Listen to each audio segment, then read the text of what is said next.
आप सभी को मेरा नमस्कार। मेरा नाम है तेजपाल और आप देख रहे हैं मेरी लाइफ आफ्टर रिटायरमेंट।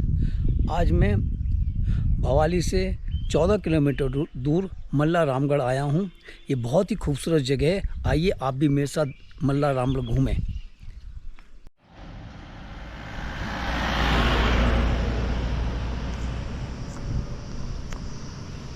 जब आप पहाड़ों पर सफ़र कर रहे होते हैं और आप जब बीच में रुकते हैं तो आप देखते हैं कितनी सुंदर सुंदर घाटियाँ हैं।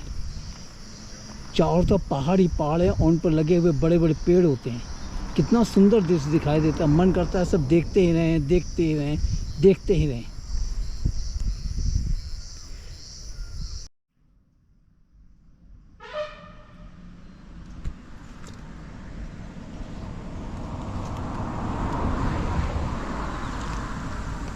अब मैं मल्ला रामगढ़ पहुंच चुका हूं। यहाँ से जब मैं ऊपर से नीचे देखता हूं तो कितनी लंबी चौड़ी घाटी नज़र आ रही है और उसमें बने हुए मकान बहुत ही छोटे छोटे दिखाई दे रहे हैं। कई बार मैं ये सोचने को मजबूर हो जाता हूँ कि यहाँ के इन मकानों में रहने वाले लोगों को अपनी दैनिक ज़रूरतों को पूरा करने के लिए कितनी दूर जाना पड़ता होगा।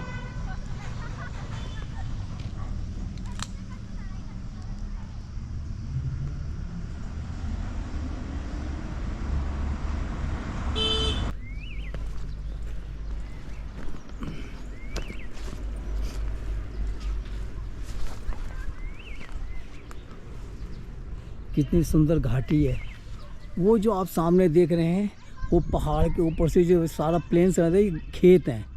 यहाँ पे किसी ने स्थानीय निवासी द्वारा बताया यहाँ पे नर्सरी का काम होता है जो कि सरकार के अंडर में हो रहा है।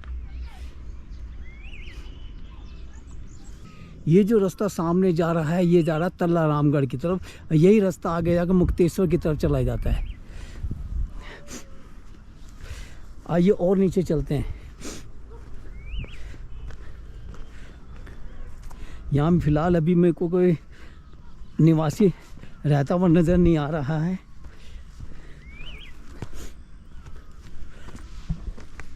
यहाँ पे बड़े ध्यान से चढ़ना पड़ता है, कोई गिर गए तो चोट भी लग सकती है।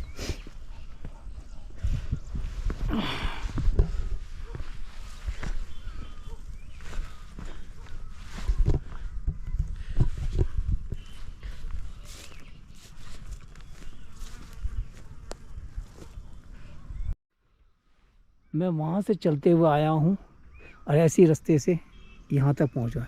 ये एक छोटा सा घर, कितना सिंपल और छोटा सा घर है।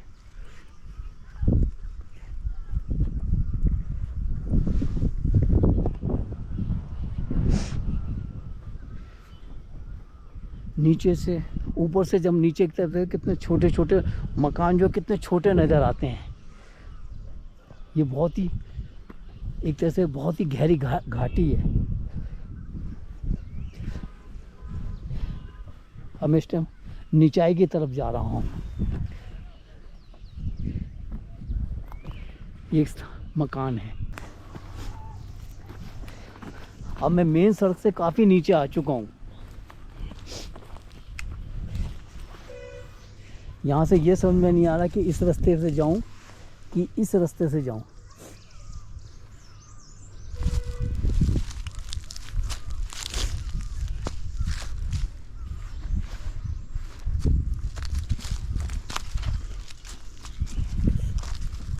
इस वाले हिस्से में कुछ जंगल ज़्यादा दिखाई दे रहा है, नीचे गहरी घाटी नज़र आ रही है। मुझे लगता है मुझे यहीं तक रुक जाना चाहिए।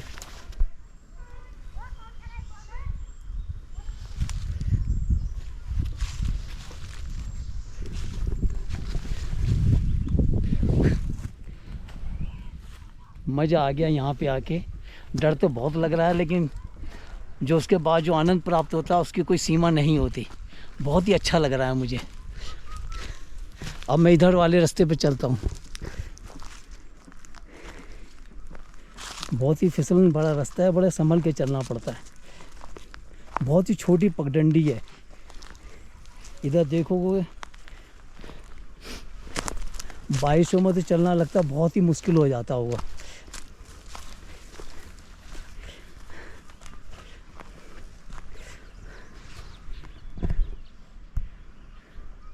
ये सीधा रास्ता मुझे लगता है ऐसे टेढ़ा मेढ़ा चलता हुआ नीचे घाटी तक पहुंचा देगा।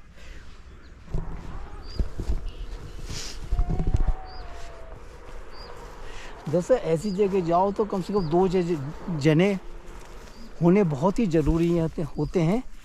अगर कभी कोई ऊंच नीच हो जाए तो कम से कम दूसरा तो साथ तो दे देता। यहाँ अकेले में कुछ अगर कोई हादसा हो जाए तो मुझे नहीं लगता कोई किसी को पता चलेगा कि मैं कहाँ हूँ। अब मैं उस घर की तरफ जा रहा हूँ जहाँ से मैंने यहाँ घूमने की इजाज़त ली थी।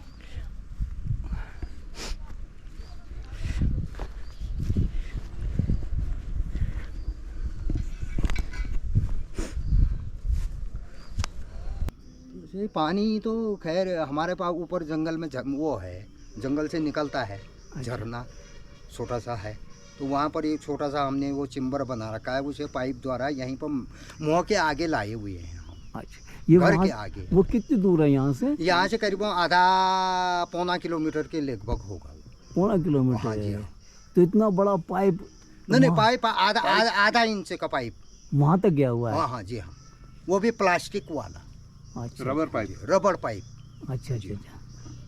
आपका तो जैसे इकलौता घर है, हाँ। तो आप अपनी जरूरत का सामान रोजाना कैसे लाते होंगे? बच्चे पढ़ाई करने कहाँ जाते हैं? जरा करीबन 1 किलोमीटर की दूरी पर मार्केट है, वहीं से हम अपना रोजी का अपना राशन पानी हम सब ले आते हैं यहाँ पे। अच्छा। वहीं पर रोड है तो उसी दिन करीबन आधा किलोमीटर तो नहीं है, थोड़ा है मतलब, तो उसमें से हम अपने हाथ में पकड़ करके अपने कमरे में ले आते हैं।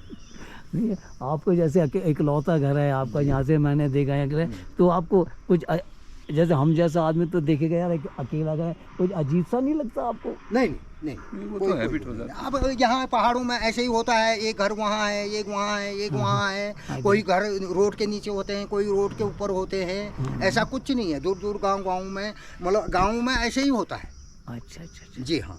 अब जैसे शहर हो तो शहरों में तो चलो चिपके हुए घर होते हैं, मिले हुए घर होते हैं।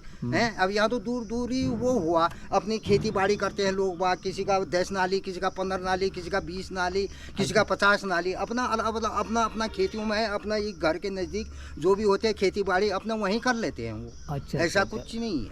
अच्छा। हाँ। जैसे मान लो जैसे इमरजेंसी में कभी जो मेडिकल जरूरत पड़ेगा, फिर आप उसको पूरा करने के लिए कहाँ जाते हैं? कोई तो हम जाते हैं नैनीताल, भवाली, हल्द्वानी। अच्छा। अब यहीं से अपना हॉस्पिटल यहाँ भी है, ऐसा कुछ नहीं है। हाँ, 2-2.5 किलोमीटर की दूरी पर हॉस्पिटल यहाँ भी हैं, सरकारी हॉस्पिटल हैं। अच्छा, दूसरी कोई यहाँ पे कोई जैसे घूमने लायक कोई जगह है? ये मल्ला रामगढ़ के अंदर कोई ऐसी घूमने लायक जगह? ये किस वजह से मल्ला रामगढ़ प्रसिद्ध है? ये जो है आपको भोवाली से लेके मुक्तेश्वर तक, भोवाली से यानी कि 34 किलोमीटर की दूरी पर ये फलपट्टी इलाका कहलाया जाता है। इसमें फलपट्टी इलाका, इसका क्या मतलब होता है? ये फलपट्टी, आड़ू, खुमानी, सेब, प्लम, नाशपाती, बादाम, ये चीज़ें उगाई जाती है यहाँ पे। अच्छा। जी हाँ। तो यहाँ के काश्तकार लोग जो हैं तो इनमें नर्सरियाँ भी तैयार करते हैं, अपने फल पौधे भी लगाते हैं।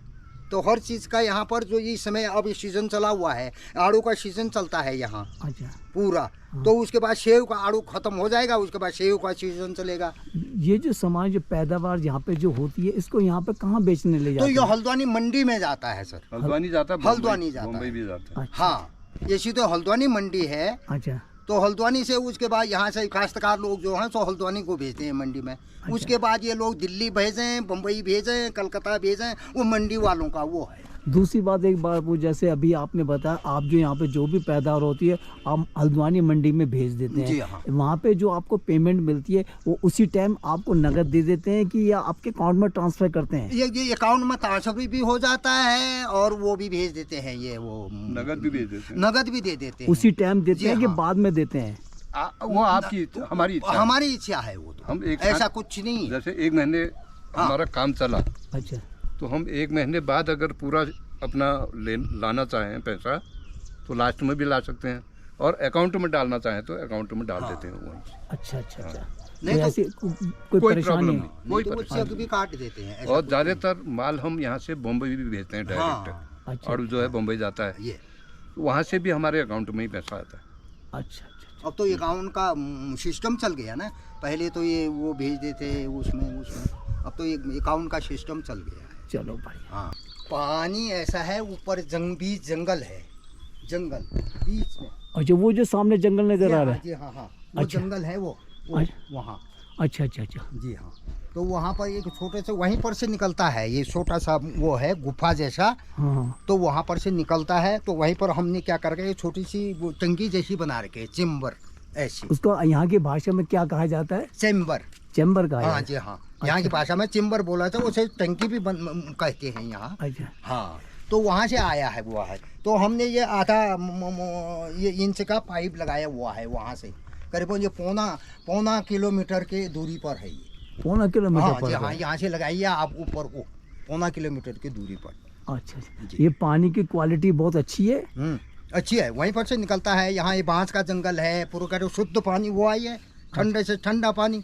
अच्छा। ऐसा पानी तो आप प्लेन में जाएंगे तो फ्रिज का भी नहीं मिलेगा, हाँ। ऐसे ठंडा पानी होता है। हाँ हाँ। हाँ, यानी पानी की कोई समस्या नहीं होती अब है। होती है, हल्के मई जून में तो समस्या होती है। अच्छा। तो ये उसके बाद तो ये बरसात में तो खूब नदी नाले बहते रहते हैं। अब इस समय ये मई जून में जो है परेशानी होती है, कम हो जाता है पानी। अच्छा अच्छा। जी हाँ।